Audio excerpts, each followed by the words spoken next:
porque tem muitos produtos surgindo que a gente não conhece. Como a gente pode incrementar a nossa alimentação? O que a gente pode tirar de melhor deles, Juliana? Bem-vinda, querida. Muito obrigada. Eu que agradeço. Nós que agradecemos a sua presença.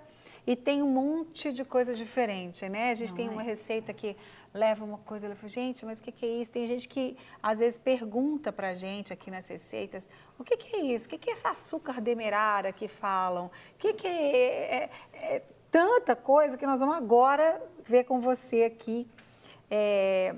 Para que serve cada um deles? Como a gente pode preparar, usar nas receitas e o que ele serve para o nosso corpo, né? Fica à vontade. Então, eu trouxe aqui uma série de ingredientes, né? Para a gente poder esclarecer algumas dúvidas. Vamos começar pelo açúcar, que você falou do açúcar. Então, eu tenho aqui, esse é o açúcar demerara. É um açúcar um pouco mais, a cor um pouco mais marronzinha, né? Mais douradinha, vamos dizer assim, quando comparado com açúcar cristal, com açúcar branco. Então... Só sua mão ali na câmera, por favor, Ju. Sim. Isso. Ótimo. Os potinhos são pequenos, né? Então... Não, mas tá dando para ver bem. Pode ficar tranquila. Então, esse açúcar é um açúcar que preserva um pouco mais de nutriente quando comparado com o açúcar que a gente tem aí no mercado, o açúcar cristal, que ele passa por uma série de processos químicos, né? Até para poder ficar branquinho daquela forma. Verdade. Então, ele é um açúcar melhorado, né? Que preserva mais nutrientes. Então, tem algumas vitaminas, alguns minerais nele, interessante. E ele é melhor do que o mascavo? Ele empata? Vamos pensar assim, olha, a nível de açúcar, vamos pensar, açúcar é açúcar. Então, se for mascavo, se for demerara, se for um açúcar cristal, um açúcar refinado, o comportamento dele no seu corpo é o mesmo. Isso não muda. O que muda é a qualidade, os ingredientes, né? Eu falo assim, os nutrientes que estão presentes ali naquele açúcar.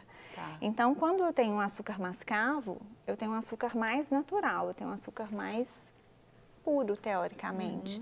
Então, eu tenho ali a presença de muitos nutrientes. O açúcar demerara também preserva muitos nutrientes. Já o açúcar cristal, ele é fonte unicamente de carboidrato. Então, eu não tenho mais ali a presença de aquela riqueza de nutrientes que eu tenho no outro, apesar do açúcar não ser um bom alimento quando consumido em grande quantidade, mas com moderação, pequena quantidade, não tem grandes prejuízos. Principalmente para quem faz atividade física, para quem tem uma vida ativa, né? Uma vida mais saudável e ativa. Eu trouxe aqui o açúcar de coco, né? Esse é um açúcar bem mais moreninho. Então, é um açúcar que se comporta de forma diferente no nosso organismo. Então, quando a gente compara o açúcar demerara, o açúcar cristal, o açúcar mascavo e com o açúcar de coco, nós temos aqui uma velocidade menor, o comportamento dele diferente. Então, a velocidade dele menor de transformar dentro do seu corpo aquela energia em glicose. Então, ele tem um índice glicêmico que a gente chama de índice glicêmico baixo. Então, ele é, de todos eles, ele é uma melhor opção. Mas nem por isso pode abusar também, claro. Não, quantidade é fundamental, é o mínimo possível.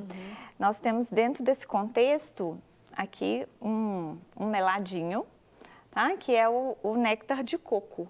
O néctar de coco, ele entra aí, vamos colocar como uma utilização, um substituto do mel, por exemplo, de um melado, de um melaço. E ele também tem um índice glicêmico baixo, ele se comporta de uma forma diferente e melhor no nosso organismo. Então, assim, quando você tem uma vontade enorme de comer um docinho, utilizar o néctar de coco é em alguma preparação, ele tem um benefício maior para a sua saúde do que utilizar qualquer um dos outros açúcares. Né? Ótimo. E já está fácil de encontrar esses produtos? Fácil de encontrar. Ainda o não custo são, não é tão acessível, financeiramente não é tão acessível. Mas quando você usa muito pouquinho e pontualmente, se torna acessível. Né? Então, não é para vir para substituir uma quantidade grande de açúcar que você consome. Eu tenho aqui também, que eu trouxe nesse contexto de formas de adoçar, o xilitol. É um adoçante mais natural. Ele vem da fibra de uma série de vegetais, inclusive do milho também. E ele se comporta bem interessante no nosso organismo, ele é bem mais natural, mas tem que ter alguns cuidados e critérios na utilização. Em grande quantidade ele pode causar diarreia, por exemplo, ele pode soltar o intestino, algumas pessoas têm sensibilidade a ele porque tem uma intolerância ao milho ou uma alergia ao milho, então podem ter dificuldade no processamento dele. E aí, mas é uma opção também para ser utilizada. E o custo dele também é um custo mais elevado do que os outros. Ainda. Vamos esperar ele baixar um pouco aqui, Ju. Eu vejo muitas receitas fit que eles falam ou xilitol ou demerara. Sim. Mas eles não são iguais, né? Não. Porque o xilitol é um adoçante, o demerara é um açúcar. Isso. Então a gente tem que tomar cuidado com isso, porque às vezes a pessoa pega essas receitas na internet e tal, e é diferente a substituição. Completamente diferente, né? Por exemplo, um diabético, por exemplo, não pode pegar uma receita fit e achar que ele pode colocar açúcar demerara, que ele vai ter um bom resultado. Né? Então, o diabético ele não deve consumir nenhum tipo de açúcar. E, de forma geral, o açúcar não é né, eu falo assim, a gente não pode colocar ele como vilão de tudo, porque de vez em quando, um pouquinho ali, pontualmente, você vai acabar consumindo. Mas no dia a dia, utilizar as propriedades dos alimentos, as frutas são extremamente doces e tem uma quantidade de nutrientes fantástica, fibra, vitaminas, minerais. Com certeza. Então, nós podemos suprir a nossa necessidade com esse tipo de alimento e não com açúcar. Com certeza. Deixar para exceção, não a regra, né, gente? Exatamente. Muito bom. Eu trouxe aqui também, Márcia, alfarroba. Desculpa, só antes de você falar do alfarroba, só mais uma coisa sobre o xilitol. Ele é um adoçante natural, bem mais natural que os outros, mas é um adoçante. É um adoçante. Ele tem alguma contraindicação? Porque todo adoçante fala, é natural, mas tipo assim, gente, é adoçante, a gente tem um pouco de medo. O melhor é não utilizar nenhum tipo de forma de adoçar, por exemplo, tomar o cafezinho puro, sem a utilização de adoçante ou de açúcar, entendeu? É trabalhar o paladar, é mudar o paladar, é dar condição para o seu corpo se acostumar, melhorar isso. Eu falo assim, na língua nós temos células que identificam os sabores e muitas vezes essas células essas papilas gustativas, elas estão saturadas com os excessos que nós consumimos ao longo da vida. Verdade. Então, em determinado momento, quando você começa a mudar os hábitos alimentares, essas papilas gustativas, elas começam a identificar o sabor com mais facilidade. E aí a sua necessidade para o sal, para o doce, ela começa a diminuir em função disso. A gente tem que fazer um detox na língua, então. Na verdade, no corpo, que reflete nas papilas gustativas. Verdade. Eu falo que eu aprendi a tomar café sem açúcar, sem adoçante e sem prazer. Mas eu tomo. Deus.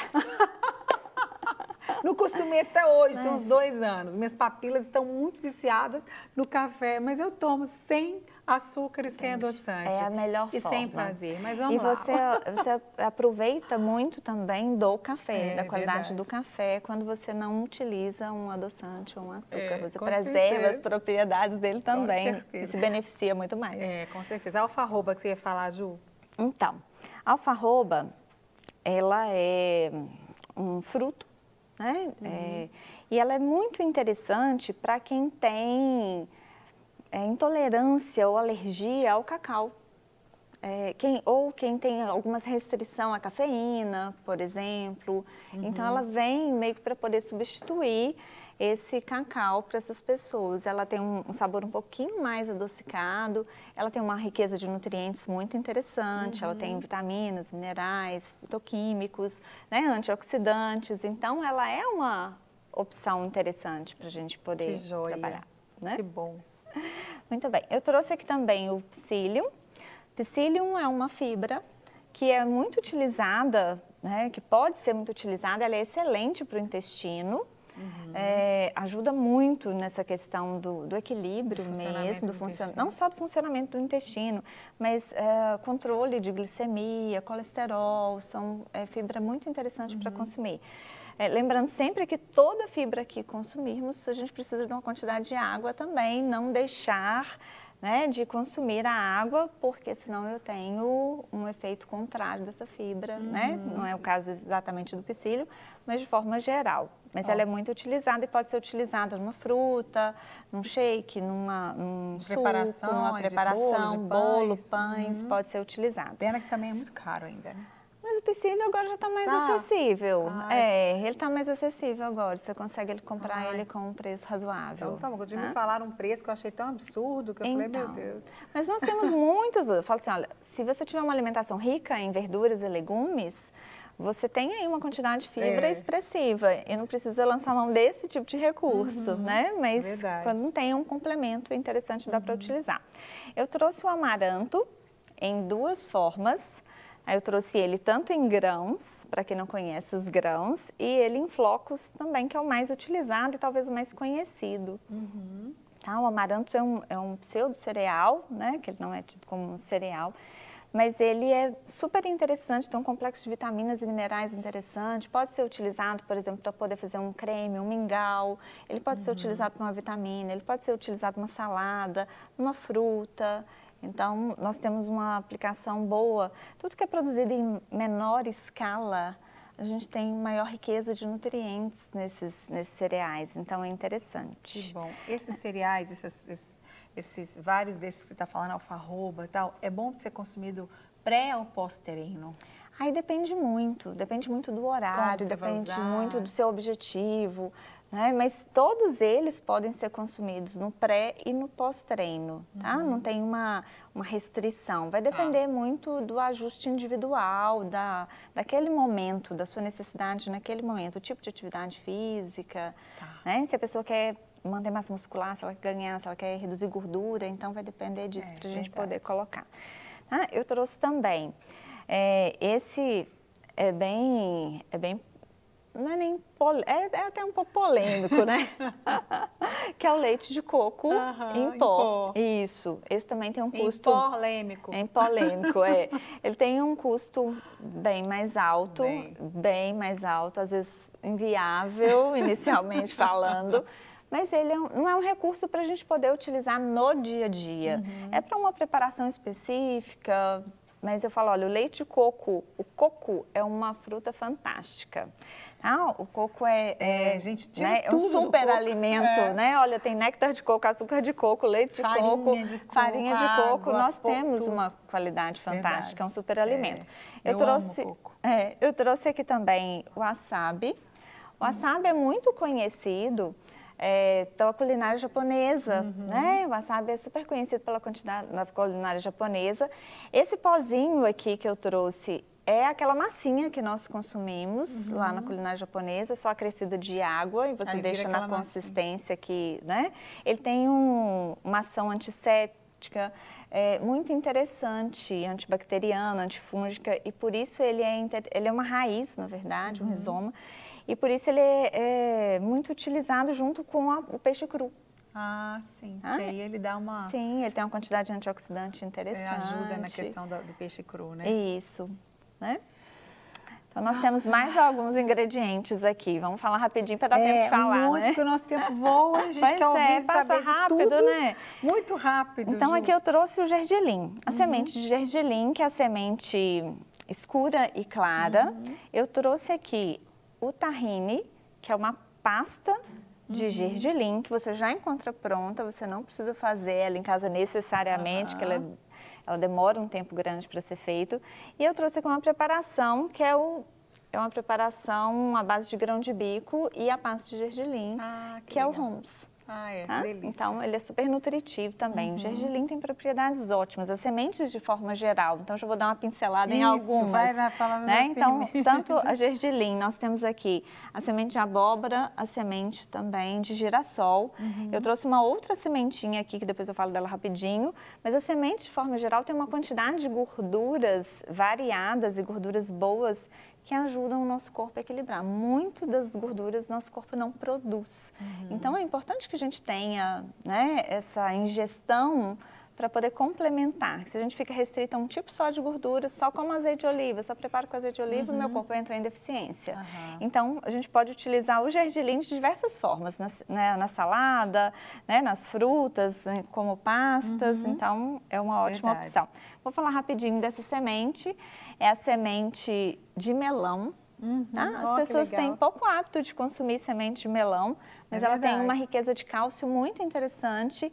Ela não é tão prazerosa e saborosa para comer assim, mas você pode liquidificar ela, ou processar e virar uma farinha bem fininha e utilizar em frutas, em sucos, em shakes, em salada, é uma excelente opção, né? Então depois você seca ela, né? Depois seca, isso, tira da fruta, deixa secar, dá uma lavadinha, deixa secar e depois bate, tritura. Que fica ótimo, muito interessante. Ótima ideia.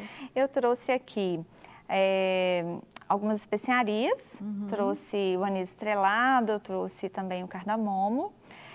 São especiarias muito utilizadas na gastronomia para aromatizar, dar sabor, mas na nutrição também é utilizada como chás, como princípios ativos, como antioxidantes. Então, eles preservam uma riqueza de nutrientes interessante. Muito saboroso, muito né? saboroso, sabor, né? A gente pode, inclusive, comer coisas, passar a comer alimentos que a gente não tem hábito e não gosta tanto, com a utilização desse tipo de especiarias. Então, né, faz muito bom. Aqui eu trouxe clorela e espirulina, né? Então, são os nossos verdinhos, são algas muito interessantes para a gente poder utilizar. Elas ajudam o nosso corpo a eliminar toxinas, porque eu falo que o tempo inteiro nós estamos expostos, né, sujeitos a vários tipos de contaminação. E essa contaminação, ela vem do ambiente, ela vem dos agrotóxicos, elas vêm, né, dos hormônios, da água, inclusive. Então, essas algas consumidas juntas ou separadas, elas ajudam o nosso organismo a eliminar mais facilmente essas toxinas que são causadores de muitas doenças aí. É verdade. Né? Eu falei da alfarroba e trouxe aqui o nibs de cacau, né? Só para exemplificar uma outra forma de consumir o cacau, tá? Que pode ser em pó, que pode ser em forma de nibs, que pode ser inclusive através de um chocolate com um teor maior, uma concentração maior de cacau. Sim. Então nós temos muito benefício, uma quantidade de antioxidante muito grande no cacau, então pode ser utilizado em frutas também, é uma opção, delícia. Em cremes. Muito bom. Né? Então, aí nós temos mais algumas... Dá tempo, Bárbara, de terminar esses aqui? Vamos terminar esse aqui, Ju? Rapidinho. Então, aqui nós temos um pozinho de camu-camu, que é uma frutinha, riquíssima em vitamina C, mas eu falo assim, olha, nós temos também várias... Vou mostrar aqui o pozinho do camu-camu. Então, nós temos várias formas de utilizar e eu falo assim, olha, nós precisamos priorizar as nossas frutas regionais. E não ficar preso essa é a frutinha do momento, pelo teor de vitamina C. Mas nós aqui temos muitas frutas super interessantes, como a goiaba, a mexerica, a laranja, o limão, que também é riquíssima, a acerola, que é riquíssima em vitamina C e que vai fazer o mesmo papel. Eles são facinhos de encontrar. Exatamente, mais acessível, baratos, né, que nós podemos consumir, então é tranquilo. Eu trouxe agar-agar e goma xantana, são dois ativos que a gente utiliza muito na culinária. Esses dois aqui, ó. Aí, né? Isso, que a gente utiliza muito na culinária. Dá uma mostradinha, por favor, Ju. Isso. A gente utiliza ele muito na panificação, tá? Principalmente a panificação sem glúten, né? Porque o glúten confere uma elasticidade, uma maciez no pão, que a gente não tem isso quando exclui esse ingrediente. E aí a união, né, de outros ativos, de outros ingredientes, faz com que esse pão fique mais macio, mais fofinho e tudo. Só faltam esses dois aqui, Só né? esses dois. Então, aqui, aqui eu tenho tribulus terrestre e maca peruana, tá? Eu tenho dois ativos aqui muito interessantes que são utilizados, as pessoas às vezes utilizam bastante e de forma indiscriminada. Nós precisamos cuidar disso. É muito importante que as pessoas procurem uma ajuda, um profissional, para poder olhar. Não quer ficar um segundo por fora da nossa programação? Agora você pode nos acompanhar através das plataformas digitais. Não perca tempo. Acesse, curta e siga-nos. Fique por dentro de tudo o que acontece por aqui. Rede Super, inspirando você.